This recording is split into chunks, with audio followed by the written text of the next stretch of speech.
तो बच्चों हम स्टार्ट करने जा रहे हैं most expected questions for NEET physics by Rohit Agarwal sir, laws of motion and friction.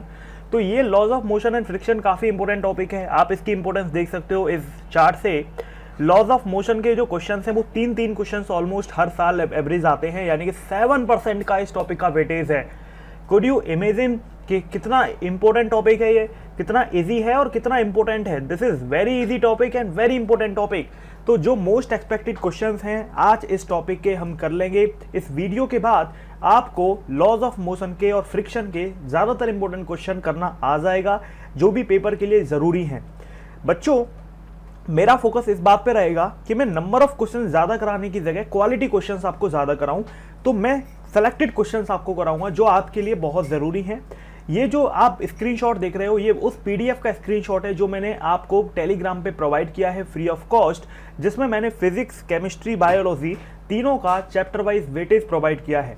Chapter wise weightage मैंने आपको हर एक चैप्टर का ईयर वाइज प्रोवाइड किया है, तो आप प्लीज़ उसको डाउनलोड कर लें, टेलीग्राम चैनल को ज्वाइन कर लें, टेलीग्राम ग्रुप को ज्वाइन कर लें और फिर उसके बाद आपको वहां पर ये पीडीएफ फ्री ऑफ कॉस्ट मिल जाएगा। थोड़ा सा ऊपर की तरफ स्क्रॉल करना या सर्च कर लेना, ऊपर जो सर्च आइकन आता है टेलीग्राम ग्रुप पे या चैनल पे पहुंचने के बाद सर्च आइकन आता है, वहां पे सर्च करना chapter wise weightage of physics, chemistry, biology, तो तीनों की पीडीएफ आपको मिल जाएगी।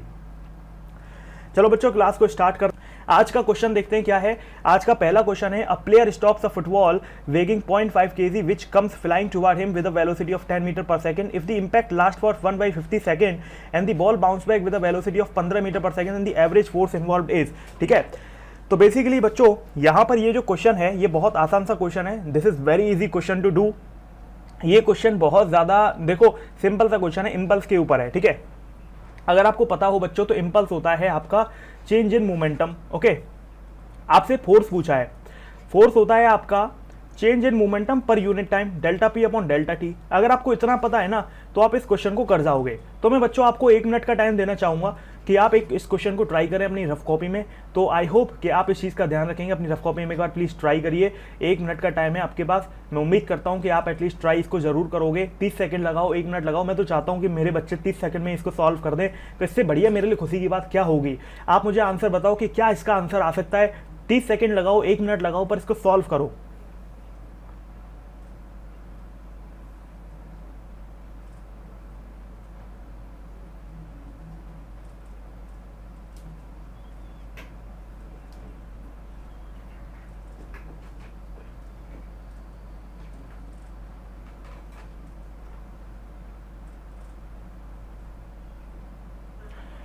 तो बच्चों आई होप कि आपने कोशिश करी होगी। देखो यहाँ पर क्या हो रहा है कि ये मान लो एक फुटबॉल प्लेयर था, ये बॉल इसकी तरफ आई, इसने इसको किक किया। जब ये बॉल आई तो मैंने मान लिया कि जो इसकी इनिशियल स्पीड थी वो कितनी है, 10 मीटर पर सेकंड है, तो मैं इसको -10 मीटर पर सेकंड लिख ले रहा हूँ।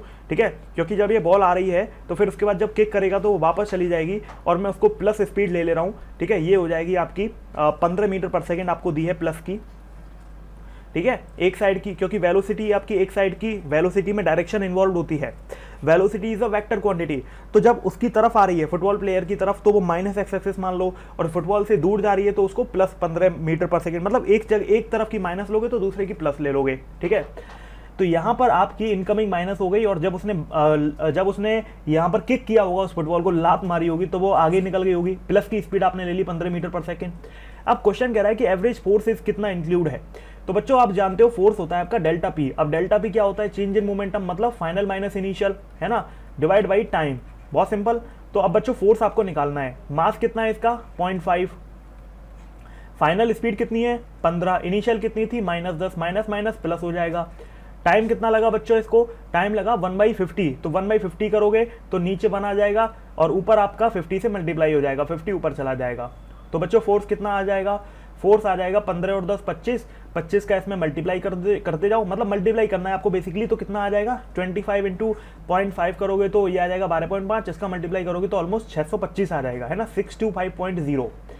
तो आपका 625 न्यूटन यहाँ से आंसर आ जाएगा। तो कौन सा ऑप्शन हो जाएगा बच्चों, डी आंसर आपका सही हो जाएगा। तो मुझे उम्मीद है कि आपको ये समझ में आएगा कि ऐसे क्वेश्चंस को कैसे करते हैं। अगला क्वेश्चन क्या है for the given situation as shown in figure the value of theta to keep the system in equilibrium will be. आपको बताना है, ये सिस्टम आपको यहाँ पर शो किया गया है, तो इसके लिए आपको बताना है कि थीटा की वैल्यू क्या होगी सिस्टम को अगर इक्विलिब्रियम में रखना है तो। ओके, तो बच्चों देखो, अगर इस क्वेश्चन को आपको करना है तो ये बहुत आसान क्वेश्चन है। रस्सी है, रस्सी से बताए तो टेंशन होगी रस्सी में। रस्सी के दो कंपोनेंट हो जाएंगे यहाँ पर, ये रस्सी है आपकी, एक रस्सी का कंपोनेंट हो जाएगा टी कॉस थीटा, एक यहाँ पर हो जाएगा आपका टी साइन थीटा। तो बस इसको कर लो, बहुत आसान सा क्वेश्चन है, कुछ भी ऐसे इसमें नहीं करना है, ठीक है। तो बच्चों ये T1 टेंशन है तो यहाँ पर T1 लगा लो। ओके, तो आपको क्या कह रहा है, सिस्टम इक्विलिब्रियम में है। अच्छा, इक्विलिब्रियम में होता क्या है, कोई मुझे बताएगा इक्विलिब्रियम में क्या हो सकता है? तो बच्चों अगर मैं आपको बताऊं, इक्विलिब्रियम में बेसिकली क्या होता है कि सारे के सारे फोर्सेस किसी भी बॉडी के बराबर होते हैं, या तो बॉडी रेस्ट में होती है या फिर बॉडी कांस्टेंट वेलोसिटी से चलती है। जब बॉडी कांस्टेंट स्पीड से चल रही होती है तो भी उस पर कोई फोर्स नहीं लग रहा होता है, और जब बॉडी रेस्ट में होती है तब भी कोई फोर्स नहीं लग रहा होता है। दोनों ही केसेस में बॉडी इक्विलिब्रियम में होती है। तो अब पहले केस में क्या हो रहा है, इक्विलिब्रियम के केस में जो T1 cos थीटा है वो किसके बराबर आ जाएगा, इसके वेट के बराबर। क्यों आ जाएगा, क्योंकि बच्चों यहाँ पर अगर आप देखें T2 के बराबर आ जाएगा। रीजन इज बीइंग कि आपका ये इक्विलिब्रियम में सिस्टम है, तो यहाँ पर आपके सारे फोर्सेस बैलेंस हो रहे होंगे। इस बॉडी पर एक फोर्स ऊपर की तरफ लग रहा है, एक नीचे की तरफ लग रहा है, तो ये इसके बैलेंस के बराबर आ जाएगा। तो मैं आपको हिंट यहाँ पर दे चुका हूँ सारी की सारी। तो मैं आपसे उम्मीद करूंगा कि आप 30 सेकंड लगा के इस क्वेश्चन को सॉल्व करें। आई होप कि आप 30 सेकंड में इसको कर सकते हो, 30 सेकंड या मैक्सिमम 1 मिनट में इस क्वेश्चन को आप सॉल्व करिए। तो लेट्स स्टार्ट योर टाइम। अभी अपना टाइम लगाइए, अपनी रफ कॉपी पे सॉल्व करिए। मैं चाहता हूँ आप मेरे साथ प्रैक्टिस कर लें क्वेश्चंस की, क्योंकि अगर मेरे साथ कर जाओगे तो आपके लिए बेहतर रहेगा। अगर आप पीछे के लिए छोड़ दोगे तो आलस में आ जाओगे, फिर नहीं होंगे। और ध्यान रखना, ये कोई थ्योरेटिकल सब्जेक्ट नहीं है, ये प्रैक्टिकल सब्जेक्ट है। जब तक क्वेश्चंस मेरे साथ नहीं लगाओगे तब तक आपको मज़ा नहीं आने वाला है, आपको बिल्कुल भी अच्छा नहीं लगेगा, आपको बिल्कुल कुछ समझ में नहीं आएगा जब तक क्वेश्चंस नहीं लगाओगे। तो कोशिश करो बच्चों इसको करने की, यू कैन डू इट। बहुत इजी क्वेश्चन है, बस आपको इक्विलिब्रियम की कंडीशन है तो आपको यहाँ पर बस इक्विलिब्रियम में रखनी है सारी चीजें, ठीक है।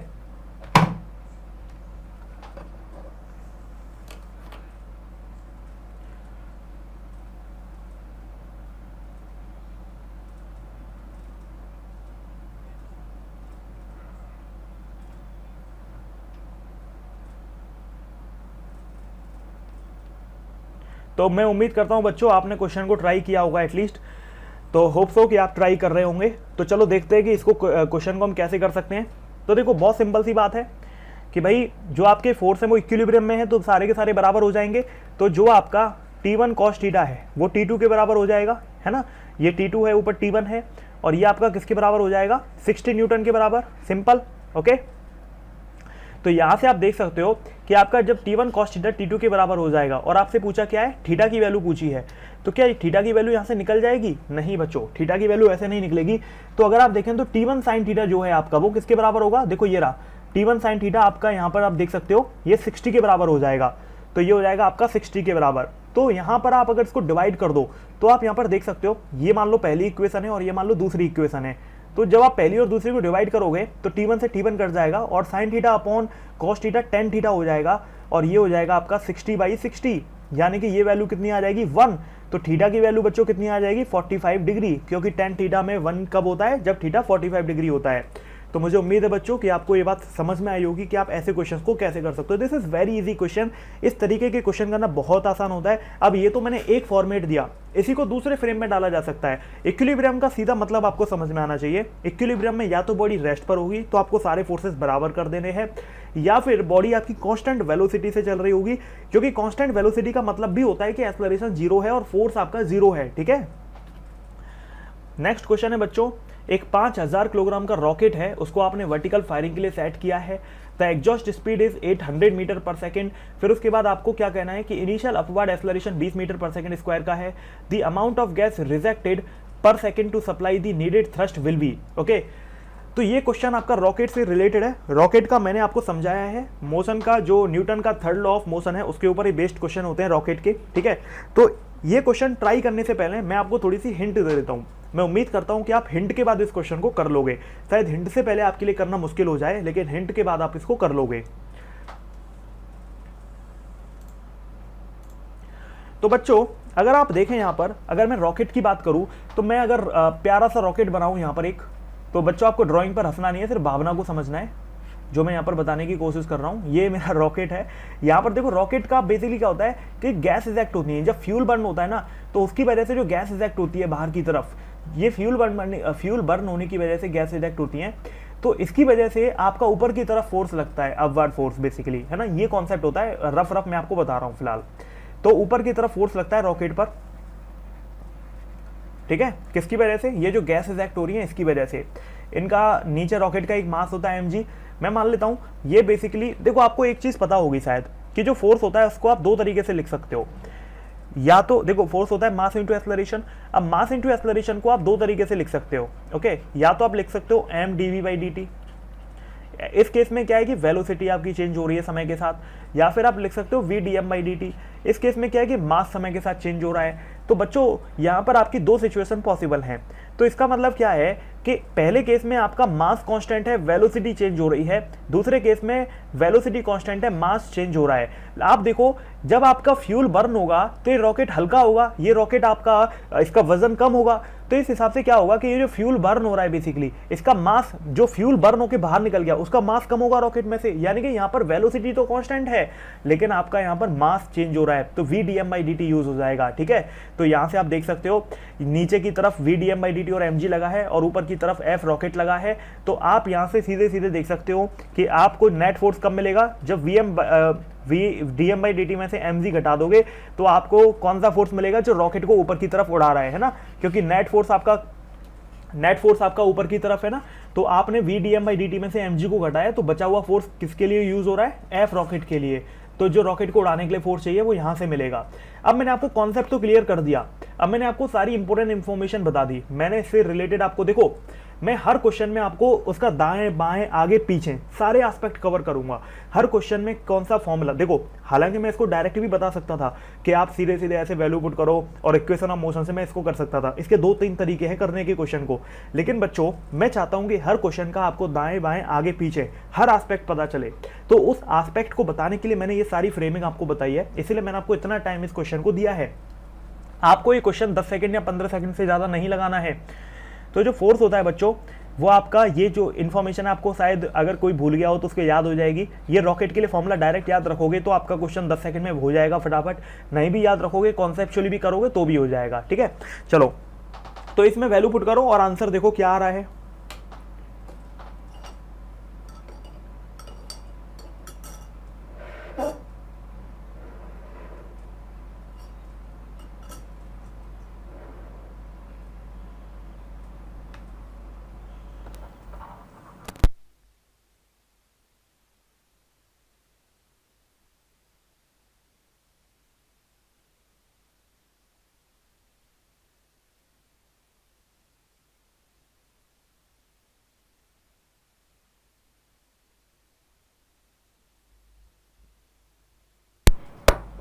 तो बच्चों इस क्वेश्चन को हम कैसे सॉल्व कर सकते हैं, लेट्स सी।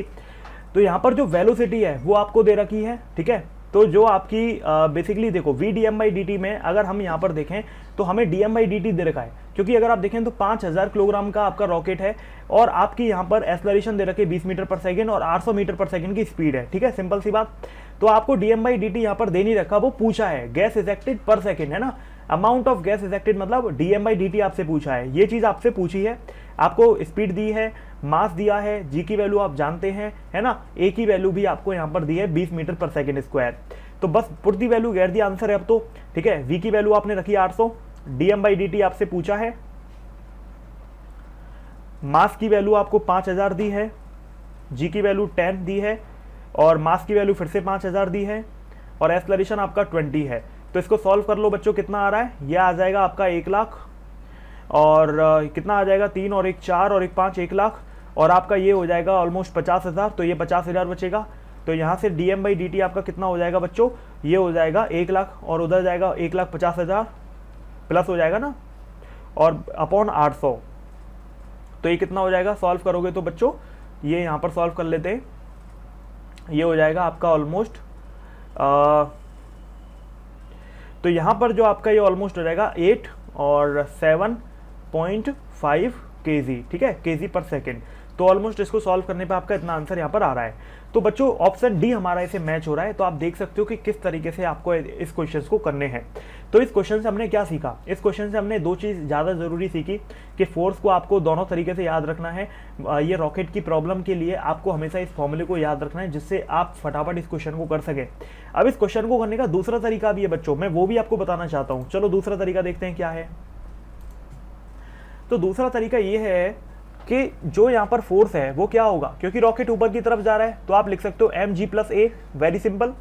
अब यहाँ पर अगर आप देखें तो फोर्स क्या हो जाएगा, vdm/dt, है ना। फोर्स की कौन सी इक्वेशन यूज होगी, जहाँ पर मास वेरी कर रहा है। अगर आप यहाँ पर वैल्यू पुट कर दें तो आपका क्वेश्चन हो गया। यहाँ से dm/dt निकाल लोगे। dm/dt कितना हो जाएगा, dm/dt हो जाएगा, मास कितना है रॉकेट का, मास है 5000, जी की वैल्यू आपकी 10 और एक्सेलरेशन 20 यानी कि 30 डिवाइड बाई वेलोसिटी। आप देखो वही इक्वेशन आ गई। लेकिन कई बार बच्चे इसमें गलती कर देते हैं। अब ये देखो लिफ्ट वाले केस होते हैं ना, लिफ्ट वाले केसेस के लिए g+a, g-a ये सब आपको याद होना चाहिए। जब आपकी बॉडी या लिफ्ट ऊपर a एक्सेलरेशन से जाती है तो आपका g इफेक्टिव हो जाता है, g+a। जब बॉडी नीचे a एक्सेलरेशन से जाती है तो g-a हो जाता है। और जब फ्री बॉडी मतलब ग्रेविटी फ्री स्पेस होती है तो आपका g या फिर फ्री फॉल होता है तो सिर्फ g से नीचे जाता है, ग्रेविटी फ्री स्पेस में g 0 हो जाता है। ठीक है, तो इस तरीके से आपको सारी चीज़ें पता होना चाहिए। तो आई होप कि आपको ये बात समझ में आई होगी, आपको कुछ नया मिला होगा सीखने को। अगला क्वेश्चन देखो, which one of the following statement is correct, इसमें से कौन सा स्टेटमेंट सही है। तो ये चारों स्टेटमेंट आपको पढ़ने हैं और फिर उसके बाद आपको डिसाइड करना है कि कौन सा स्टेटमेंट सही है। तो बच्चों मैं चाहूंगा कि आप अपना थोड़ा सा टाइम इन्वेस्ट करें क्वेश्चन को सॉल्व करने में। आप अपना 1 मिनट इसको दें, क्वेश्चन को अपना प्रीसियस 1 मिनट दोगे इस क्वेश्चन को तो आपके लिए जिंदगी भर के लिए गिफ्ट बन जाएगा। क्योंकि अगर ऐसा कोई भी क्वेश्चन आपके पेपर में आ गया तो आपके मजे आ जाएंगे, इससे रिलेटेड भी आ गया, इसका एप्लीकेशन भी आ गया तो भी आपके मजे आ जाएंगे। आपका दिमाग फटाफट काम करेगा कि करना क्या है, रोहित सर ने करवाया था। ठीक है, तो आप प्लीज़ एक बार इसको सॉल्व करें क्वेश्चन को, अपनी रफ कॉपी में एक बार चारों स्टेटमेंट को पढ़ लीजिए और देखिए कि क्या इसमें पॉसिबिलिटीज़ हैं और क्या नहीं है।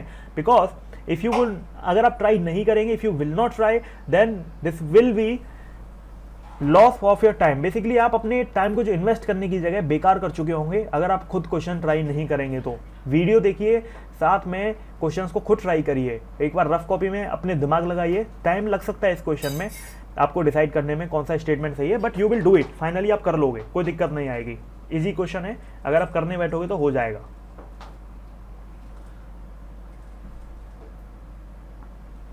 आपको यहाँ पे बच्चों ध्यान रखना, करेक्ट स्टेटमेंट पूछा है, इनकरेक्ट नहीं पूछा। आपको बताना है कौन सा सही है।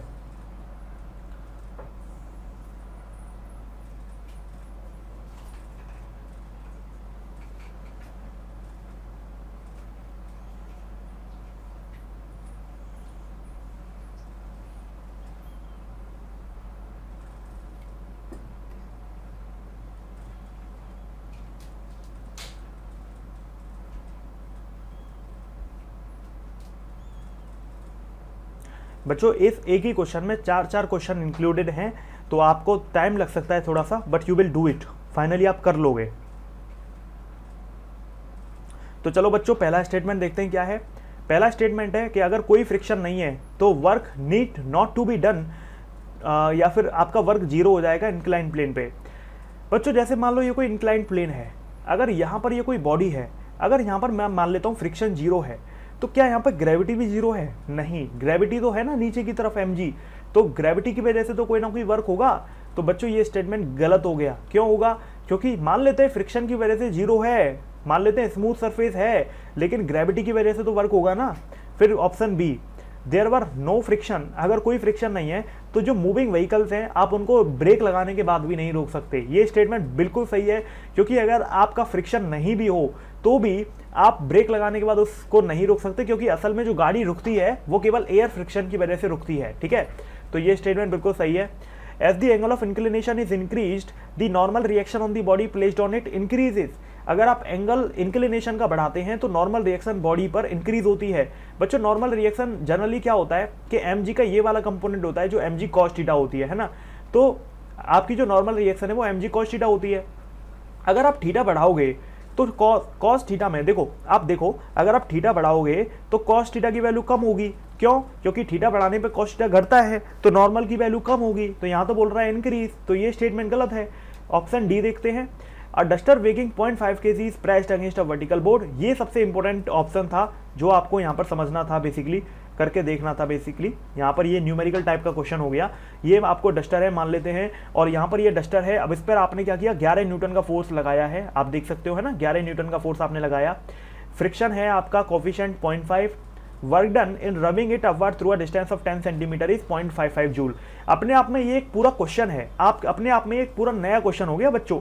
तो ये एक ही क्वेश्चन में आपके कई क्वेश्चन छुपे थे। तो यहां से आपको आज के बाद पता चल जाएगा कि वर्टिकल पर जो बॉडी होती है उनको, उनके क्वेश्चंस को कैसे सॉल्व करते हैं, क्योंकि एग्जामिनर का ये फेवरेट टॉपिक होता है। असल में एग्जामिनर खूब सारे क्वेश्चंस इस टॉपिक के ऊपर दे देता है। तो आपने 11 न्यूटन का फोर्स लगाया, नीचे की तरफ क्या होगा बच्चों, mg होगा, ठीक है।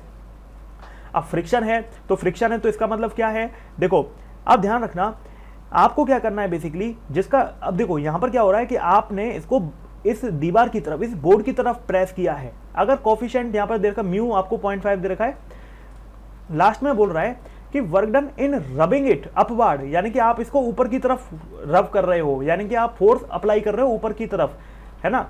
और नीचे की तरफ क्या लगा होगा, अगर आप ऊपर की तरफ लेके जा रहे हो तो नीचे फ्रिक्शन लगेगा, क्योंकि फ्रिक्शन हमेशा अपोजिट डायरेक्शन में लगता है ना।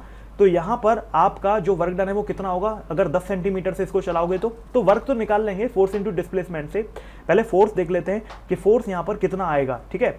तो बच्चों अगर आप यहां पर देखें तो बेसिकली यहां पर आपका देखो जो एफ अप्लाइड है वो किसके बराबर हो गया, वो हो गया आपका mg प्लस फ्रिक्शन, ठीक है भाई। नीचे mg प्लस फ्रिक्शन हो गया, ऊपर एफ अप्लाइड हो गया। अगर एफ अप्लाइड इससे ज्यादा हो जाएगा तो इसको ऊपर खींच देंगे, अगर एफ अप्लाइड कम लगेगा तो ये नहीं खींचेगा ऊपर, ठीक है। अब यहां पर बच्चों अगर आप देखें तो जो आपका एफ है वो निकालने के लिए हमें mg, तो mg क्या है हमारा, मास है हमारा यहाँ पर 0.5 kg, g की वैल्यू 10, फ्रिक्शन कितना है, फ्रिक्शन अगर आप देखें तो फ्रिक्शन होता है बच्चों म्यू इंटू एन, जो फ्रिक्शन होता है वो होता है म्यू इंटू नॉर्मल। तो म्यू की वैल्यू 0.5, नॉर्मल की वैल्यू कितनी है बच्चों, नॉर्मल की वैल्यू यहां पर कितनी होगी, 11 न्यूटन होगी, ठीक है। तो नॉर्मल आपका जो नॉर्मल क्या होता है बेसिकली, नॉर्मल आपका जो बॉडी और सरफेस होती है उसके जो परपेंडिकुलर है बेसिकली, या सरफेस बॉडी पर कितना फोर्स लगा रही है वही होता है। जब ये आप 11 न्यूटन इस बॉडी सरफेस पर लगाएगी तो सरफेस बॉडी पर भी बदले में उतना लगाएगी, तो 11 न्यूटन यहाँ पे नॉर्मल हो गया। तो आपका ये फोर्स हो गया 5.5, तो आपका यहाँ से ये हो गया 5.5, फ्रिक्शन आपका कितना हो गया 5.5, तो आंसर कितना आ जाएगा आपका, ये आ जाएगा 10.5। तो यहाँ से आपको 10.5 न्यूटन फोर्स मिला, लेकिन ये वर्क तो है नहीं, तो वर्क कैसे निकालोगे, वर्क हो जाएगा फोर्स इंटू डिस्प्लेसमेंट। फोर्स है हमारा 10.5, डिस्प्लेसमेंट कितना दे रखा है 10 सेंटीमीटर, मीटर में बदलोगे तो कितना हो जाएगा बच्चों, 0.1 हो जाएगा। तो आंसर यहां से निकाल लो, ये आ जाएगा 1.05 जूल, है ना। लेकिन इसमें दे रखा है 0.55 जूल, तो इसका मतलब क्या है कि ये ऑप्शन गलत है। तो ये ऑप्शन अपने आप में पूरा एक क्वेश्चन है बच्चों, इस बात का ध्यान रखना आप, ये अपने आप में एक क्वेश्चन है। तो इस तरीके के क्वेश्चन एग्जामिनर के बहुत फेवरेट होते हैं। आप इस मेथड को याद रखना कि इसमें नॉर्मल क्या होता है या किस तरीके से आप ऐसे क्वेश्चंस को सॉल्व करोगे। आई होप कि आपको आज के बाद ऐसे क्वेश्चंस में तो प्रॉब्लम नहीं आनी चाहिए। अगला क्वेश्चन कहता है a stone is dropped from a height h, आपने एक पत्थर को ड्रॉप किया एक हाइट h से, it hits the ground with a certain momentum p। अगर सेम स्टोन आपने ड्रॉप किया height 100% more than the previous height, the momentum when it hit the ground will change bye. तो basically यहाँ पर क्या हो रहा है कि आपने एक स्टोन है उसको ड्रॉप किया एक हाइट से, है ना, वो एक मोमेंटम से नीचे हिट कर रहा है। अब उसके बाद कह रहा है वो कि एक दूसरा स्टोन है आपने 100% मोर हाइट से किया, है ना। अगर पहली हाइट h थी तो h2 क्या होगी आपकी, अगर पहली हाइट h1 h थी तो नई हाइट जो है वो h प्लस 100% ऑफ h है ना। तो एक तरीके से 2h हो गई, ओके। तो यहां पर ये हो गया आपका momentum when hits the ground will change bye. दूसरे केस में क्या मोमेंटम होगा वो आपसे पूछा है।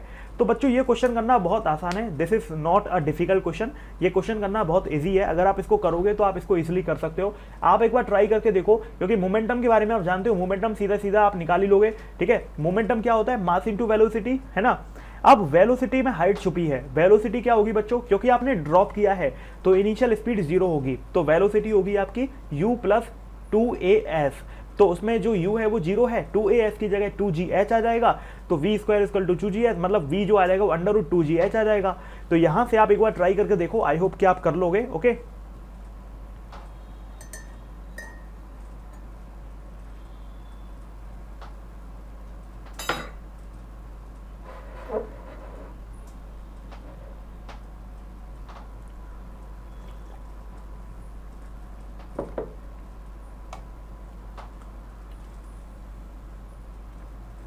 तो आई होप कि बच्चों आप ट्राई कर रहे होंगे क्वेश्चन को, तो प्लीज़ आप ट्राई करते रहें। ध्यान रखना मेरे साथ कर लोगे तो बेहतर है, अकेले नहीं होंगे आपको फिर प्रॉब्लम होगी, आगे आलस आएगा। मेरे साथ कर लोगे तो बढ़िया रहोगे, प्रैक्टिस हो जाएगी पूरे चैप्टर की।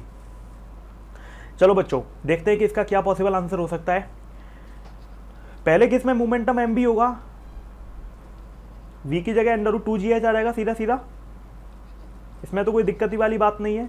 ठीक है भाई, देखो जो वेलोसिटी होती है v² = u² + 2gh होता है ना। u की वैल्यू 0 है क्योंकि ड्रॉप किया है, ड्रॉप कर रहे हो रिलीज कर रहे हो तो उस केस में इनिशियल स्पीड 0 होती है। तो जो v है वो √2gh आ गया, v की जगह आपने √2gh रख दिया, ये p1 है। p2 क्या हो जाएगा, p2 हो जाएगा, मास तो सेम है लेकिन हाइट बदल गई, हाइट अपने 2h कर दी। तो फिर ये कितना हो गया, इसमें से ये हो गया 4 √4gh है ना। तो इसको आपका ये बस आपको करना क्या है, नया मोमेंटम पूछ रहा है कितने से चेंज होगा, आपको ये बताना है। तो जो नया मोमेंटम है वो आएगा कितना, अगर आप देखें बच्चों यहां पर वैल्यू पुट करें तो √2 को बाहर निकाल लोगे तो आप इसको कैसे लिख सकते हो, √2 × m टाइम्स ऑफ √2gh। और देखो m times of √2gh initial momentum था है ना। अगर इनिशियल मोमेंटम मैं p मान लेता हूं तो ये इसकी जगह अगर मैं वैल्यू पुट कर दूंगा इनिशियल मोमेंटम की तो ये हो जाएगा √2 टाइम्स ऑफ इनिशियल मोमेंटम। तो आपका फाइनल मोमेंटम √2p है, इनिशियल मोमेंटम p है, तो आपका परसेंटेज चेंज कितना आएगा, तो आपका जो परसेंटेज चेंज आ जाएगा वो आ जाएगा यहाँ से final minus initial upon initial. तो आप यहाँ से करोगे √2p minus initial divide by initial into 100। तो अब बच्चों आपका कितना आ जाएगा, ऑलमोस्ट p सब कट जाएगा तो ये आ जाएगा ऑलमोस्ट आपका √2। अब √2 कितना होता है, 1.41 होता है मोटा मोटा है ना, इंटू 100, तो आंसर आ जाएगा आपका 41%। तो बच्चों आपका जो आंसर है वो 41% आएगा। जिन बच्चों ने आंसर 100² या 200² चुना उन्होंने डायरेक्ट करने की कोशिश करी होगी, आई नो, बट ऐसे नहीं करना है बच्चों, आपको लॉजिकली क्वेश्चन को करना है। ऐसे करोगे जल्दबाजी में तो क्वेश्चन गलत होने के चांस हो जाते हैं। ठीक है, अगला क्वेश्चन है, बहुत फेमस क्वेश्चन है, एग्जामिनर का one of the favourite question होता है इस तरीके के। एक 3 kg बॉल है, उसने स्ट्राइक किया हैवी रिजिड बॉल को। ठीक है, यहां से स्ट्राइक कर रही है वो बॉल 3 kg की, 10 मीटर पर सेकेंड से स्ट्राइक किया, 60 डिग्री दीवार के साथ एंगल है, it get reflected with the same speed से रिफ्लेक्ट हो गई। एंगल एज सोन हेयर, एंगल आपके दिए हुए हैं। अगर बॉल आपकी दीवार से सिर्फ इतने टाइम के लिए कॉन्टैक्ट में रही, यानी कि यहाँ पर, तो what is the average force exerted on the ball by the wall. तो वो कह रहा है क्वेश्चन की बॉल पर कितना फोर्स लगाया इस दीवार ने, इस वॉल ने बॉल के ऊपर कितना फोर्स लगाया, दीवार ने बॉल को कितना फोर्स लगा के पीछे दोबारा धकेल दिया। देखो बॉल आपने दीवार पे फेंकी, दीवार ने उसको आगे की तरफ धकेल दिया है ना। तो बेसिकली इस दीवार ने इस बॉल पर कितना फोर्स लगाया होगा इसको बाउंस बैक करने के लिए, इसको आगे की तरफ भेजने के लिए, रिफ्लेक्ट करने के लिए। तो बस आपको ये यहाँ पर फाइंड करना है। तो बच्चों इस क्वेश्चन की मैं आपको हेल्प दे देता हूँ, ठीक है, और आपको ट्राई तो खुद ही करना है, खुद ही करना चाहिए। ध्यान रखना जो आपको फोर्स पूछा है तो एफ अप्लाइड जो होगा, जो लगाया होगा वो कितना होगा, चेंज इन मोमेंटम यानी कि डेल्टा पी, या फिर मैं सीधे सीधे लिखता हूँ डेल्टा पी अपॉन टाइम। तो आपको सीधे सीधे ये यूज़ करना है, आपको फाइंड करना है डेल्टा पी, और टाइम दिया है क्वेश्चन में तो आपका आंसर आ जाएगा। फिर से मैं आपको 1 मिनट का टाइम देता हूँ, तो प्लीज़ आप इसको ट्राई करें, है ना। आपको बहुत इजी क्वेश्चन है, बस थोड़ा सा सोचना है, आपको कंपोनेंट खेलना पड़ेगा, ठीक है।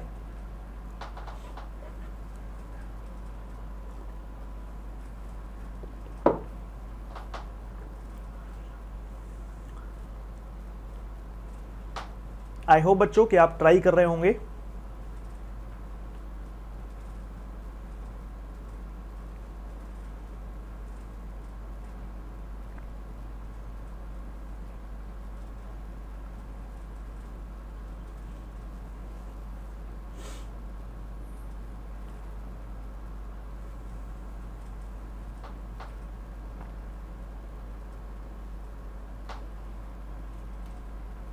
तो बच्चों मैं आपको हेल्प कर देता हूँ इस क्वेश्चन को करने के लिए, फिर आप एक बार दोबारा ट्राई करना। देखो जब आप यहाँ पर आपकी जो मोमेंटम होगी वो क्या होगी, एम बी, ठीक है। तो अगर आप देखें तो इसके 2 कंपोनेंट आप कर सकते हो, ये 60 है तो आपका ये वाला एंगल आपका क्या हो जाएगा 60 डिग्री, ठीक है, अल्टरनेट एंगल। तो यहाँ पर ये हो जाएगा एम बी साइन 60 और ऊपर हो जाएगा एम बी कॉस 60। अब इस वाले केस में देखो अब की बार बॉडी आपकी इस तरीके से जा रही है तो एक कंपोनेंट ये हो जाएगा, एक ये हो जाएगा, क्योंकि आपका जो मोमेंटम है वो इधर की तरफ है एम बी, ठीक है। अब की बार एंगल आपका ये 60 होगा, क्योंकि अगर आप देखें तो ये वाली जो दीवार है इसके पैरेलल होगी और ये एंगल आपके फिर यहाँ से करस्पॉन्डिंग एंगल यहाँ से हो जाएगा 60 डिग्री। तो बच्चों ये ऊपर वाला एंगल कौन सा हो जाएगा, एम बी कॉस 60 डिग्री, और ये हो जाएगा एम बी साइन 60 डिग्री। ठीक है, अब यहां पर आप देखो तो एम बी साइन 60 और एम बी साइन 60 अगर आपका देखो तो मोटा मोटा यही चेंज हुआ है। एम बी कॉस 60 पहले भी ऊपर था, बाद में भी ऊपर रहा, मतलब इसमें तो कोई चेंज आया ही नहीं है। जब आप चेंज इन मोमेंटम फाइंड करोगे तो ये तो माइनस हो जाएगा, क्योंकि ये तो पहले भी सेम था बाद में भी सेम था। भाई 2 में से 2 घटाओगे तो 0 आएगा ना, तो एम बी कॉस 60 में से एम बी कॉस 60 घटाओगे तो 0 आएगा। आपका बदला क्या है, आपका एम बी साइन 60 वाला कंपोनेंट बदला है, सिर्फ उसकी डायरेक्शन बदली है। बच्चों ध्यान रखना, आपकी सिर्फ डायरेक्शन बदली है। तो चेंज इन मोमेंटम आपका सिर्फ एक्स एक्सिस में हुआ है, तो कितना होगा चेंज इन मोमेंटम, तो चेंज इन मोमेंटम होगा, देखो मैं इसको फाइनल माइनस इनिशियल करूंगा, फाइनल की डायरेक्शन में माइनस लेके चल रहा हूं, है ना, वो माइनस की तरफ ले लिया मैंने, इनिशियल आपका प्लस में हो गया, तो फाइनल माइनस इनिशियल मुझे करना है, तो ये आपका जुड़ जाएगा, है ना, माइनस माइनस प्लस हो जाते हैं, तो ये हो जाएगा माइनस का 2 एम बी साइन 60। ठीक है, अगर आप इसका सिर्फ मैग्नीट्यूड लोगे तो माइनस हट जाएगा, 2 एम बी साइन 60 आ जाएगा। तो फोर्स आपका बच्चों कितना आ जाएगा, ये आ जाएगा 2 M B sine 60 divide by time. ठीक है, अगर आप देखें तो मास कितना है बच्चों 3 kg, वेलोसिटी कितनी है 10 मीटर पर सेकेंड, साइन 60 कितना होता है √3/2, है ना, और टाइम कितना है बच्चों 0.2। तो बस इसको सॉल्व कर लो, 2 से 2 गया, और इससे ही कितनी बार चला जाएगा 50 बार, ये आ जाएगा 150√3। तो आई होप कि आप इसको कर पाए होंगे क्वेश्चन को, बहुत सारे बच्चों ने इसको कर लिया होगा, मुझे पूरी उम्मीद है।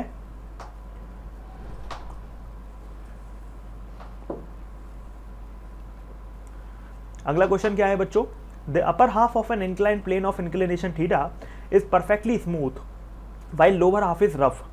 तो ये फ्रिक्शन का बहुत फेवरेट क्वेश्चन है एग्जामिनर का। ठीक है, तो इस क्वेश्चन के अंदर वो कह रहा है कि जो अपर हाफ है वो आपका यहाँ पर ये एक प्लेन है, तो यहाँ पर आपका जो लोअर हाफ है वो रफ है और अपर हाफ स्मूथ है। ठीक है, तो यहाँ पर ये आपका ब्लॉक हो गया, सपोज ये आपका एंगल थीटा हो गया, और आपका यहाँ पर कह रहा है कि ब्लॉक रेस्ट से स्टार्ट होता है, टॉप ऑफ द प्लेन से, will come again to rest. ये आपका यहाँ पर आते आते फिर से रेस्ट में आ जाएगा। तो वो कह रहा है कि coefficient of friction between the block and lower half of the plane is given by, वो ये कह रहा है कि अगर ब्लॉक ऊपर से चला, रेस्ट से स्टार्ट हुआ, है ना, u इसकी 0 थी और वो फाइनल स्पीड भी उसकी 0 हो गई, तो बताओ आखिर कितना हमें कोफिशिएंट ऑफ फ्रिक्शन लेना है कि जिससे ये चले भी रेस्ट से और यहाँ पर स्पीड बढ़ेगी, फिर ये रफ सरफेस भी आपको लेनी है, फिर से ये रुक जाना चाहिए, और ऐसा करने के लिए आपको ये जो रफ सरफेस है इसका जो म्यू है वो कितना लेना है। तो ये क्वेश्चन आपका बहुत ज़्यादा कठिन तो नहीं है बच्चों, ईजी है, पर ये मॉडरेट टाइप का क्वेश्चन है, बहुत ईजी भी नहीं है। इसमें मतलब आपको थोड़ा सा दिमाग लगाना पड़ सकता है कुछ बच्चों को, इसको कई तरीके से किया जा सकता है ना। तो बच्चों देखो, मैं चाहूँगा कि पहले आप अपना 1-2 मिनट का समय दें इस क्वेश्चन को, आप अपना दिमाग चलाएं, तो शायद मैं चाहूँगा कि अब आप अपना दिमाग चलाएंगे तो आई होप कि कुछ बच्चे निकाल भी लेंगे, कुछ बच्चे नहीं निकाल पाएंगे। फिर मैं आपको हिंट बताऊँगा, तो फिर 30 सेकंड बाद मैं हिंट बता दूंगा, हिंट को हेल्प करके आप निकालने की कोशिश करना, निकाल पाए तो वेल डन, नहीं निकाल पाए तो मैं तो बताऊँगा ही, कोई दिक्कत ही नहीं है। ठीक है,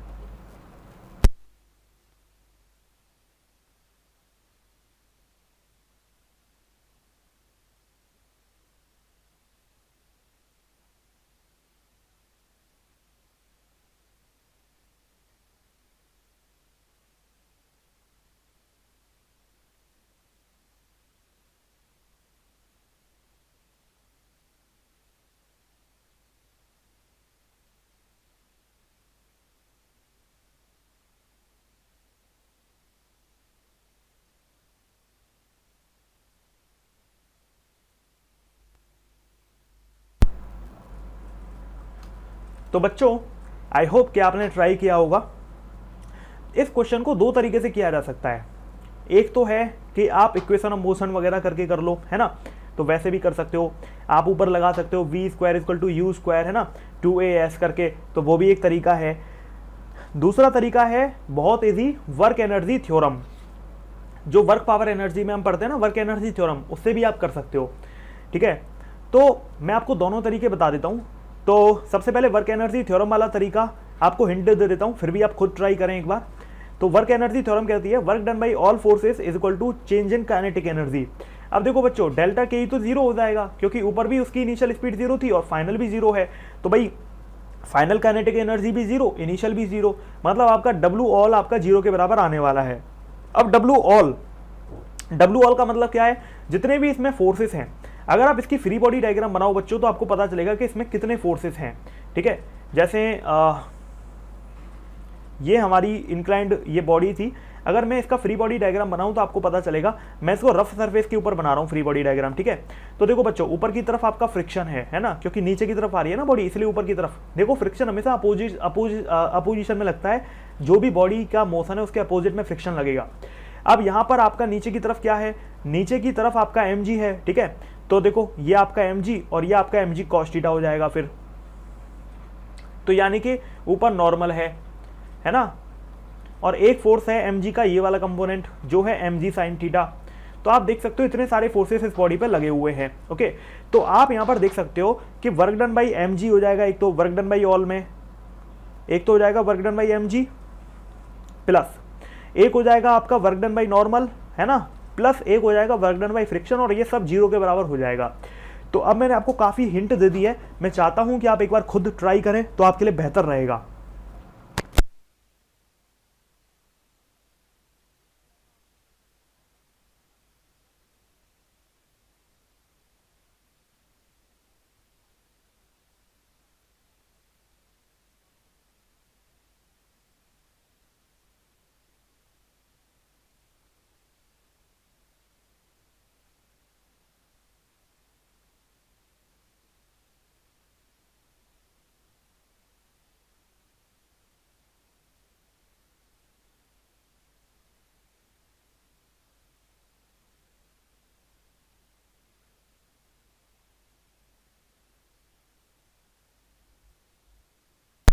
तो बच्चों मुझे उम्मीद है कि आपने कोशिश कर ली होगी, क्वेश्चन को ट्राई कर लिया होगा। तो वर्क डन बाई mg कितना हो जाएगा, तो वर्क डन बाई mg आपका सीधे सीधे हो जाएगा, देखो वर्क क्या होता है, फोर्स इनटू डिस्प्लेसमेंट, तो mg sin थीटा आपका कितना हो जाएगा, फोर्स तो हो गया mg sin थीटा, और इसकी वजह से कितने में ये पूरा ये जो mg sin थीटा कितने में लगा, ये पूरी लेंथ में लगा है। ठीक है, ऊपर से लेके नीचे तक लेंथ आपकी अगर l है तो ये पूरी लेंथ में लगा है। ठीक है, मैं मान लेता हूँ लेंथ l है इसकी, तो यहाँ से यहाँ तक लेंथ l मान लेते हैं। ठीक है, तो ये वाली लेंथ बच्चों कितनी हो जाएगी, ये फिर हो जाएगी l sin थीटा। ओके, क्योंकि देखो ये l है तो यहाँ पर आपका ये थीटा है, तो फिर ये वाली l sin थीटा हो जाएगी इसके सामने वाली। ओके, तो आप देखो वैसे भी निकाल सकते हो आप आराम से कि sin थीटा होता है परपेंडिकुलर अपॉन हाइपोटेनस, तो उस हिसाब से निकाल लो। तो यहाँ से ये हो जाएगी mg sin थीटा l,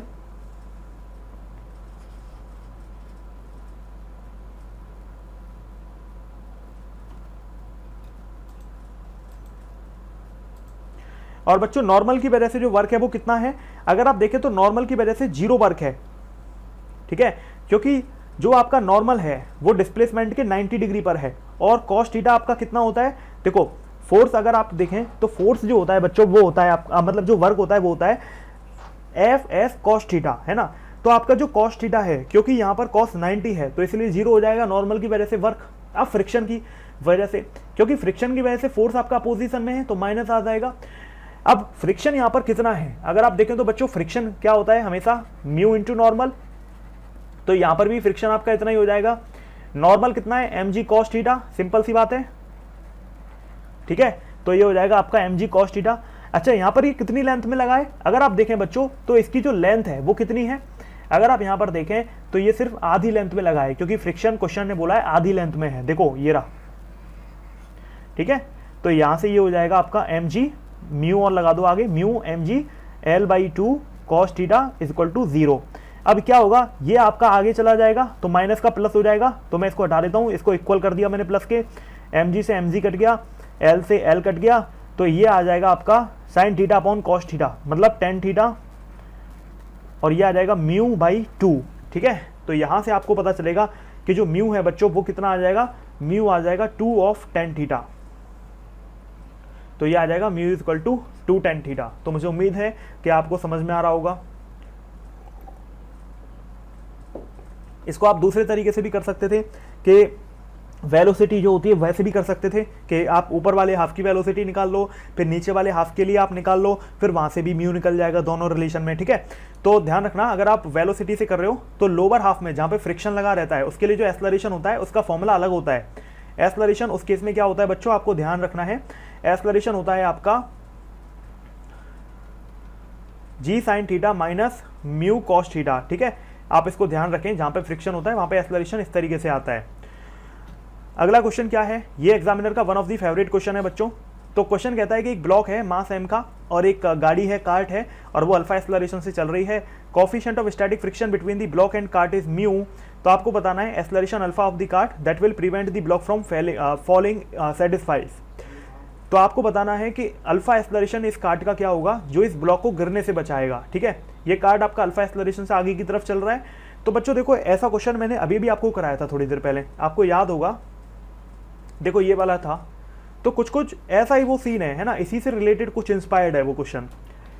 तो अब आपको यहाँ पर उस चीज़ को लगाना है। आप थोड़ा सा टाइम लीजिए 30 सेकंड और इसको ट्राई करिए एक बार, बेहतर रहेगा आपके लिए।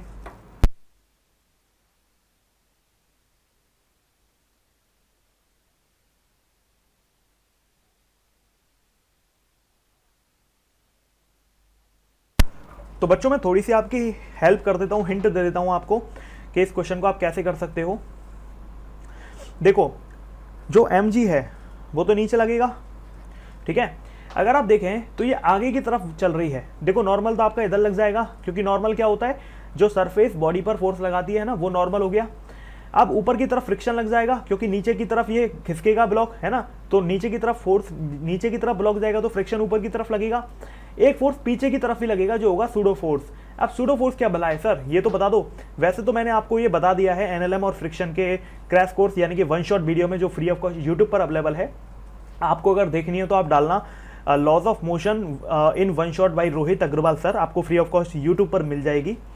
तो बच्चों देखो, सूडो फोर्स का क्या कॉन्सेप्ट है कि जो न्यूटन के जो नियम है ना, न्यूटन्स लॉज ऑफ मोशन, ये केवल और केवल इनर्शियल फ्रेम में लग सकते हैं। इनर्शियल फ्रेम एक ऐसा फ्रेम होता है जहां पर एक्सेलरेशन जीरो होती है, मतलब जहां पर कांस्टेंट वेलोसिटी होती है। तो इसका मतलब क्या है बच्चों कि सूडो फोर्स हम इसलिए लगाते हैं कि आपका न्यूटन का फॉर्मूला हम यहाँ पे एप्लीकेबल कर सकें, न्यूटन के जो लॉज ऑफ मोशन है उनको एप्लीकेबल यहाँ पे कर सकें। अगर हम सूडो फोर्स नहीं लगाएंगे तो क्या होगा कि एक तरफ एक्सेलरेशन दिखेगा और फिर उस क्वेश्चन को हम न्यूटन के हिसाब से सॉल्व नहीं कर सकते, एनएलएम के हिसाब से सॉल्व नहीं कर सकते, क्योंकि हमारे सिलेबस में, हमारे लेवल पे, नीट के लेवल पे आपको क्वेश्चन हमेशा इसी तरीके से सॉल्व करने हैं। तो आपको सूडो फोर्स इसलिए लगाना पड़ रहा है यहाँ पर, जिससे ये फोर्स सारे के सारे बैलेंस हो जाएं, नॉर्मल को आप बैलेंस कर सको। नहीं तो आपको यहाँ पर एक्सेलरेशन दिखाना पड़ता और उसकी वजह से आपको यहाँ पर क्या होता है, फिर वो एडवांस प्रॉब्लम हो जाती है और आपके मतलब की वो चीज़ है नहीं। तो सूडो फोर्स हम इसलिए लगाते हैं जिससे सारे के सारे फोर्स इक्विलिब्रियम में आ जाएं। और ये जो नॉन इनर्शियल फ्रेम था, क्योंकि अगर हम ये नहीं लगाते तो एक्सेलरेशन इधर की तरफ आ जाता, जो हमें नहीं करना है। तो हमने नॉन इनर्शियल फ्रेम को, एक्सेलरेटेड फ्रेम को सूडो फोर्स लगाने की वजह से इक्विलिब्रियम में ले आए, और इक्विलिब्रियम में मतलब बॉडी रेस्ट में, मतलब या कांस्टेंट वेलोसिटी पर, यानी कि इनर्शियल फ्रेम में बदल गया। इनर्शियल फ्रेम वो फ्रेम होता है जहां पर एक्सेलरेशन जीरो होता है, कांस्टेंट वेलोसिटी होती है। तो बच्चों आई होप कि आपको ये कॉन्सेप्ट समझ में आया होगा कि why we use pseudo force. तो यहां पर आपको अगर समझ में आ गया तो आपका काम बन गया बस, और तो कुछ नहीं करना। अब मुझे बताओ कि अगर ये ब्लॉक नहीं गिरना चाहिए तो जो फ्रिक्शन है वो ज्यादा होना चाहिए या कम होना चाहिए? तो ऑब्वियस सी बात है ज्यादा होना चाहिए फ्रिक्शन, या तो बराबर हो एटलीस्ट mg के, या फिर ज्यादा हो। अगर mg ज्यादा हो गया तो ब्लॉक नीचे गिर जाएगा, और अगर फ्रिक्शन कम रह गया तो ब्लॉक गिर जाएगा। लेकिन अगर फ्रिक्शन ज्यादा है तो मतलब ये ब्लॉक बंध के रहेगा एकदम ऊपर, है ना, तो ये नहीं गिरेगा। तो बच्चों ऐसे केस में आपको यहाँ पर क्या करना है, जो फ्रिक्शन होता है वो क्या होता है, जो फ्रिक्शन होता है वो म्यू इनटू नॉर्मल होता है। अब यहाँ पर वैल्यू पुट कर दो बस, सीधी सीधी बात है ना। म्यू नॉर्मल की वैल्यू कितनी है बच्चों, नॉर्मल की वैल्यू m अल्फा है। आप देखो नॉर्मल m अल्फा के बराबर है, और आपका ये mg से ज्यादा हो जाएगा, m से m कटेगा। तो यहाँ से आपसे किसकी वैल्यू पूछी है, आपसे पूछी है रिलेशन पूछा है बेसिकली।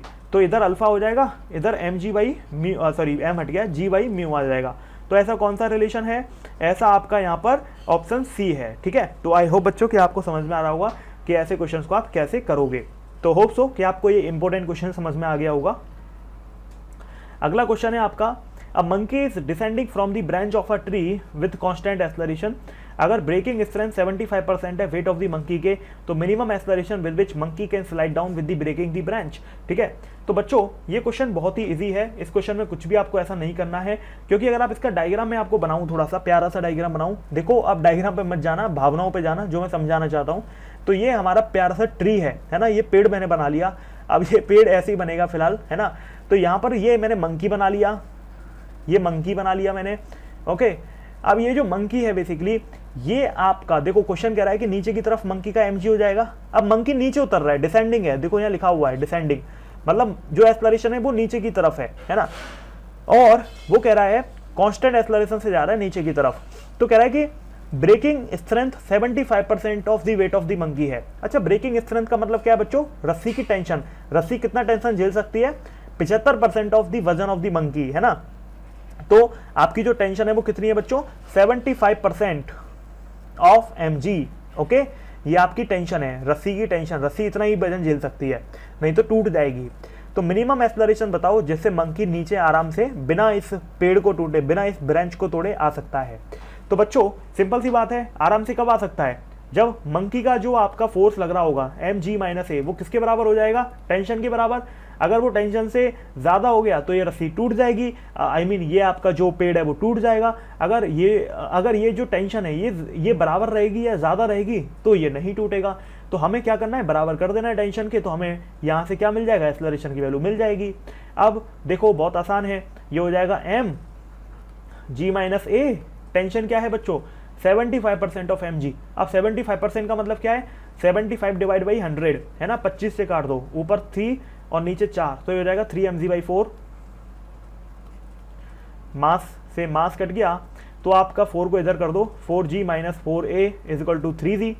तो यहाँ से आप देख सकते हो कि एक्सेलरेशन की वैल्यू आ जाएगी 4g minus 3g is equal to 4a। तो यहाँ से बच्चों एक्सेलरेशन कितना आ गया? g/4। तो आप देख सकते हो कि जो एक्सेलरेशन है वो g/4 आ गया, यानी कि option C is the correct option. तो आई होप बच्चों कि आपको बात समझ में आ रही होगी कि ऐसे क्वेश्चंस को कैसे करना है। अगला क्वेश्चन देखो, ए प्लेट है, कैपिटल मास m की, एक is placed on a horizontal frictionless surface and the body of mass m is placed on this plate. ठीक है, the coefficient of dynamic friction between the body and the plate is mu.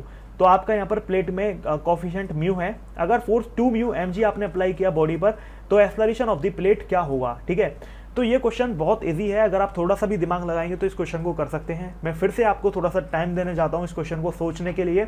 आप 30 second का time लीजिए, 30 second में सोचिए कि question में क्या हो सकता है, और 1 मिनट के अंदर अंदर इसको सॉल्व करने की कोशिश करो।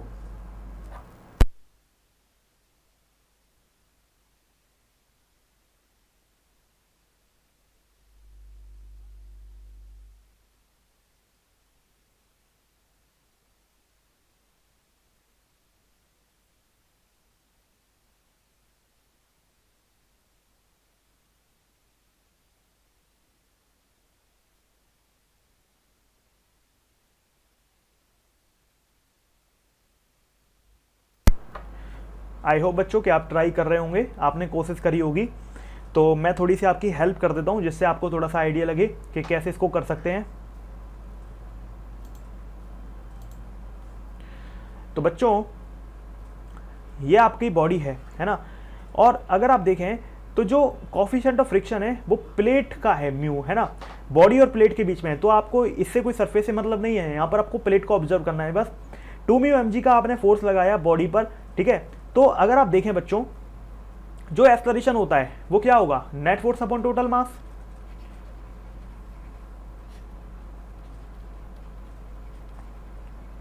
ठीक है, तो एक्सेलरेशन अगर आप देखें बच्चों, तो अगर वो कह रहा है एक्सेलरेशन ऑफ द प्लेट, ध्यान रखना प्लेट के लिए हमें कैलकुलेट करना है, ना कि इस बॉडी के लिए, गलती मत करना। ठीक है, तो बच्चों नेट फोर्स इस प्लेट के ऊपर कितना होगा? अगर आप देखें तो 2 म्यू mg हमने आगे की तरफ लगाया, तो पीछे की तरफ एक फोर्स लग जाएगा और एक फ्रिक्शन भी है इसके बीच में, तो यहाँ पर फ्रिक्शन भी लग जाएगा। तो नेट फोर्स क्या हो जाएगा? 2 म्यू mg जो अप्लाइड फोर्स है माइनस फ्रिक्शन। अब फ्रिक्शन क्या होता है बच्चों? फ्रिक्शन होता है म्यू इंटू नॉर्मल, है ना। अब नॉर्मल यहाँ पर कितना होगा? ऑब्वियसली नॉर्मल mg होगा, स्मॉल mg होगा, तो ये हो जाएगा म्यू इंटू स्मॉल mg। तो यहाँ से आपने इसको घटाया mu into small mg, total mass कितना है, क्योंकि आप प्लेट पर कैलकुलेट कर रहे हो इसलिए आपको, अगर आप बॉडी पर कैलकुलेट कर रहे होते तो आप m प्लस एम लेते, क्योंकि आप प्लेट को कैलकुलेट कर रहे हो तो कैपिटल M आ जाएगा टोटल मास। तो ये आ जाएगा 2 म्यू mg में से एक गया तो ये आ जाएगा 1 mu mg divide by capital M। तो ऊपर स्मॉल m आएगा और नीचे कैपिटल M आएगा। तो ऐसा कौन सा ऑप्शन है, first option is the correct answer. अगला क्वेश्चन क्या है बच्चों, अगला क्वेश्चन स्ट्रिंग का है। 4 ब्लॉक हैं सेम मास के, आपने उसको कॉर्ड से कनेक्ट किया है। यहाँ पर टेंशन पूछी है T1 T2 T3, T1 T2 T3। तो बच्चों ये क्वेश्चन बहुत आसान होता है करना, तो आप थोड़ा सा 30 सेकंड आपका समय ले लो और इसको करने की कोशिश करो। तो उम्मीद करता हूँ बच्चों आप कोशिश तो कर रहे होंगे एटलीस्ट।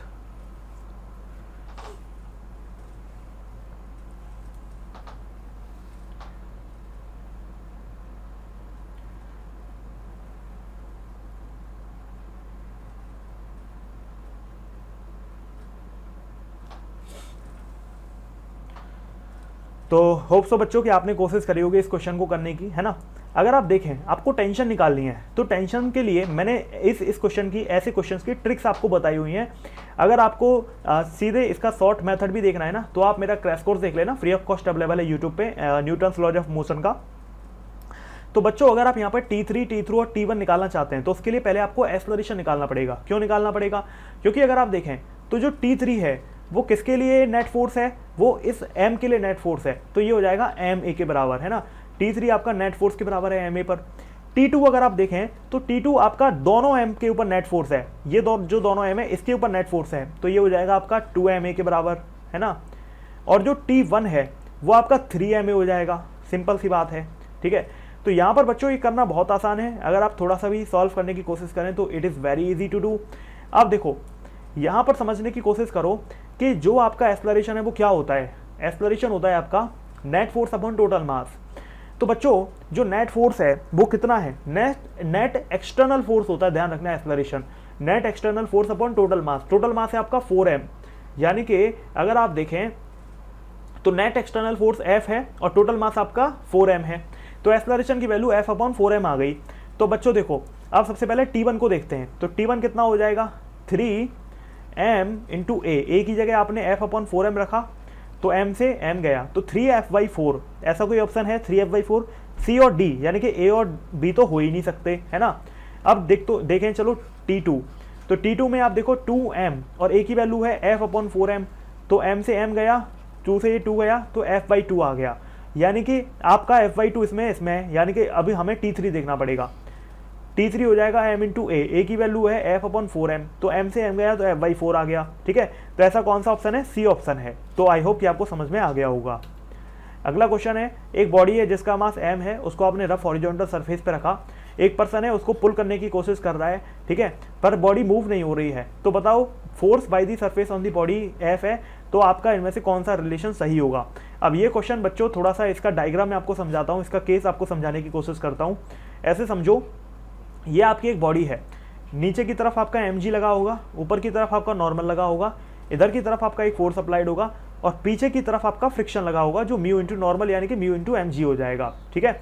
अब वो कह रहा है क्वेश्चन, एक पर्सन है कोशिश कर रहा है बॉडी को पुल करने की, ये पुल फोर्स है बेसिकली, है ना, खींचने की कोशिश कर रहा है, लेकिन बॉडी मूव नहीं हो रही है, ठीक है। मतलब बॉडी आपकी, इसका मतलब क्या है कि जो ये फोर्स है बेसिकली ये इसको मूव नहीं करा पा रहा है, मतलब फ्रिक्शन आपका बड़ा होगा, लेकिन force by the surface on the body is F। ध्यान रखना force by the surface of the body F है। तो बच्चों देखो सरफेस की वजह से दो फोर्स लग रहे हैं, एक लग रहा है म्यू mg, एक लग रहा है नॉर्मल। अगर मैं यहाँ पर देखूँ तो मैं क्या कर सकता हूँ, मैं इसका एक रिजल्टेंट निकाल सकता हूँ कि भाई इन जो सरफेस की वजह से फोर्स लग रहे हैं इसका रिजल्टेंट में सपोज R मान लेता हूँ, है ना। तो रिजल्टेंट क्या आएगा, दो फोर्स हैं 90 डिग्री पर, तो सीधे सीधे आपका इस तरीके से आ जाएगा म्यू स्क्वायर और n स्क्वायर, इसका अंडर रूट, तो यहाँ पर n स्क्वायर कॉमन आ गया, 1 प्लस म्यू स्क्वायर आ गया, ठीक है, ये अंडर रूट में आ गया। तो बच्चों आप यहाँ से देख सकते हो आंसर आ जाएगा n 1 प्लस म्यू स्क्वायर और ये आपका अंडर रूट में आ गया, ओके। तो अब यहाँ पर आपका रिजल्टेंट आ गया, R की वैल्यू आपको पता चल गई। अगर आपको R की वैल्यू पता चल गई तो यहाँ पर वो कह रहा है कि फोर्स बाय द सरफेस कितना होगा, तो असल में क्या यही हमारा आंसर यहाँ पर होना चाहिए।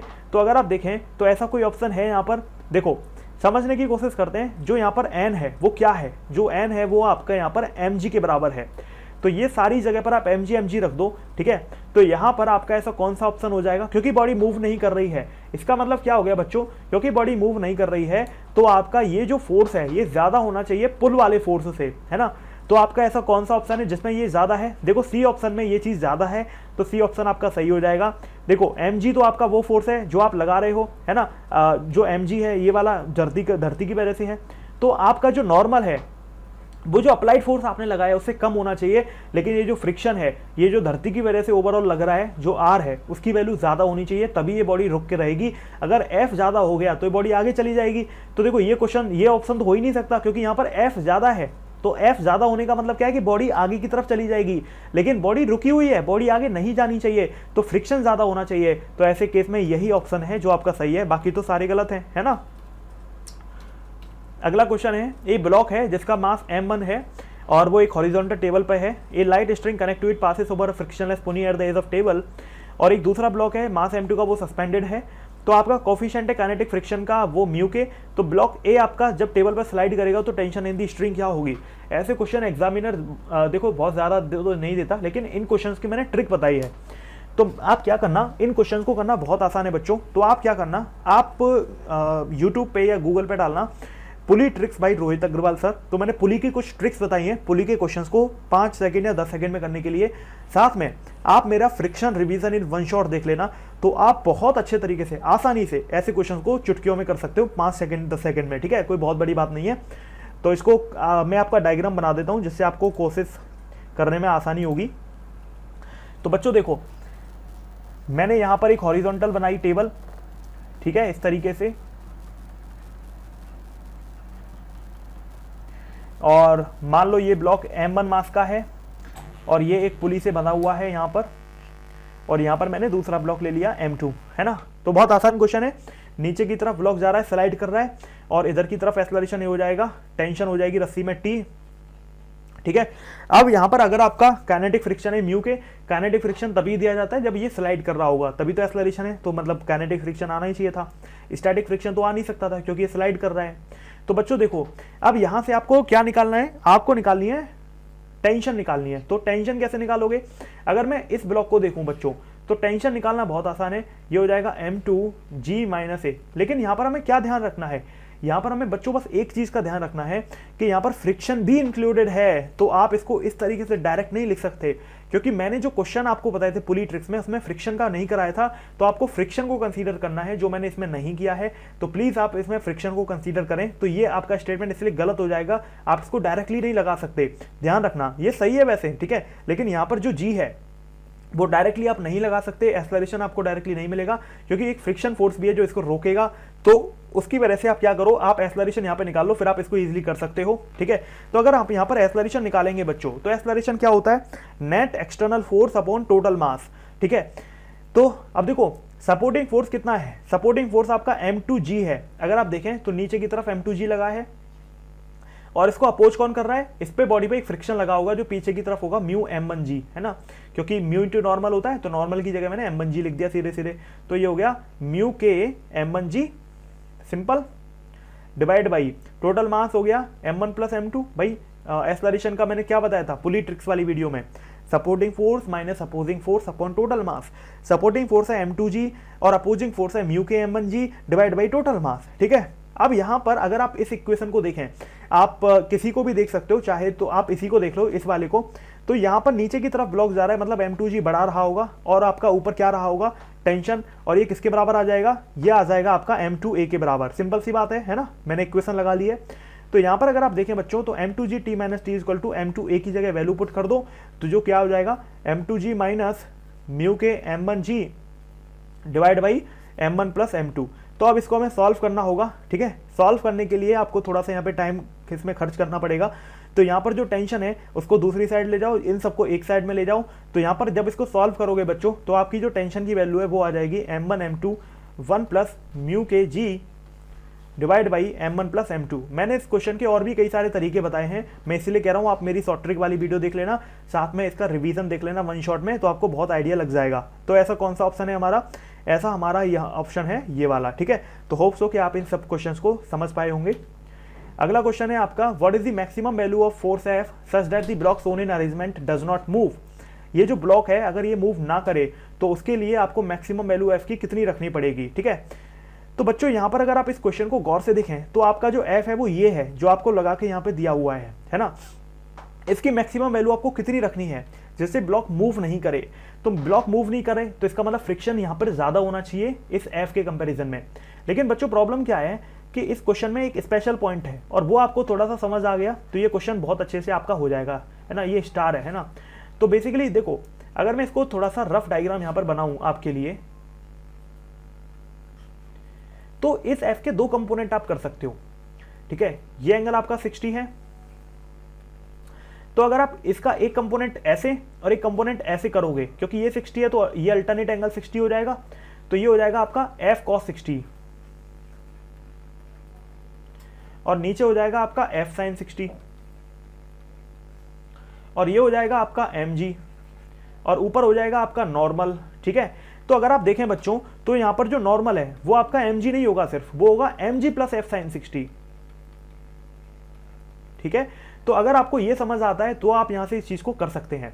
अब देखो यहां पर फ्रिक्शन लगा हुआ है, तो अब ये ब्लॉक अगर मूव नहीं करे तो उसके लिए जो फ्रिक्शन है ना बच्चों वो ज्यादा होना चाहिए या एटलीस्ट बराबर होना चाहिए किसके, एफ अप्लाइड के। अब इसको बॉडी को मूव कराने के लिए कौन सा फोर्स रेस्पॉन्सिबल है, आप देखो एफ कॉस 60 डिग्री रेस्पॉन्सिबल है, तो जो फ्रिक्शन है वो एफ कॉस 60 डिग्री से थोड़ा ज्यादा या एटलीस्ट बराबर होना चाहिए। तो फ्रिक्शन क्या होगा बच्चों, तो जो फ्रिक्शन होगा वो होता है म्यू इंटू नॉर्मल और वो हो जाएगा एफ कॉस 60 डिग्री से ज्यादा। तो यहां पर आप देखो वैल्यू पुट करते जाओ, नॉर्मल की वैल्यू पुट कर दो, नॉर्मल की वैल्यू है M G plus F sine 60 और ये ज्यादा होना चाहिए या बराबर होना चाहिए एफ कॉस 60 के, ठीक है। अगर आपको इतना समझ आ गया तो आपका काम बन जाएगा। तो बच्चों अब देखो एफ की वैल्यू वो पूछ रहा है, तो एफ की वैल्यू निकालनी है, सब वैल्यू पुट कर दो जल्दी जल्दी। म्यू की वैल्यू है 1/2√3, एम की वैल्यू है √3, जी की वैल्यू 10, एफ की वैल्यू पूछ रहा है साइन 60 होता है √3/2 और ये हो जाएगा लेस देन ग्रेटर देन और इक्वल टू, एफ की वैल्यू पूछ रहा है cos 60 होता है 1/2। अब बच्चों एग्जामिनर की खूबसूरती देखो, उसने ऑप्शन किस तरीके से बनाए, √3 से √3 कट गया है ना, और फिर से √3 से ये √3। अब इसको मल्टीप्लाई करोगे ना तो बेसिकली ये क्या आएगा, जब आप इसको मल्टीप्लाई करोगे तो ये आएगा आपका 10/2 प्लस ये आएगा आपका √3 से ये √3 कट गया तो ये आ जाएगा f/4 और ये आ जाएगा f/2। तो यहां से f की वैल्यू निकालनी है तो ये हो जाएगा आपका बच्चों, देखो यहां पर f की वैल्यू निकालनी है तो आप क्या कर सकते हो, इसको इधर ले जाओ तो 5, ये हो जाएगा 5 और ये हो जाएगा f/2 में से f/4 घटाओगे तो f/4 बचेगा, तो ये जाएगा 20। यानी कि जो फोर्स की वैल्यू है वो आपकी 20 या फिर उसके बराबर होनी चाहिए या 20 से ज्यादा होनी चाहिए, तभी ये ब्लॉक मूव नहीं करेगा। तो आपका जो आंसर है वो यहाँ से आ जाएगा, ठीक है। तो होप सो बच्चों कि आपको समझ में आया होगा कि ऐसे क्वेश्चंस को हमें कैसे करना है। तो मुझे नहीं लगता कि आपको बहुत ज्यादा डिफिकल्ट लग रहा होगा, ठीक है। चलो तो सारे क्वेश्चंस हमने कर लिए हैं, जितने भी इंपॉर्टेंट क्वेश्चन हैं। तो मुझे उम्मीद है कि आपको ये लेक्चर बहुत अच्छे से समझ में आ गया होगा। मैंने आपका पूरा रिवीजन करा दिया, जितने इंपॉर्टेंट क्वेश्चन होते हैं वो सारे आपके करा दिए हैं, ठीक है। इन्हीं क्वेश्चंस के अंदर मैंने सारा टॉपिक कवर कर दिया आपका, जो भी एग्जामिनर आपसे पूछ सकता है। तो बच्चों मुझे उम्मीद है, यहाँ पर क्या लिखा हुआ है, have a trust in yourself and be a winner. अपने ऊपर भरोसा रखो, आप जरूर कर लोगे, क्योंकि जो रैंक लाते हैं वो भी आप जैसे ही बच्चे होते हैं, कोई अलग से किसी और प्लेनेट से नहीं आते।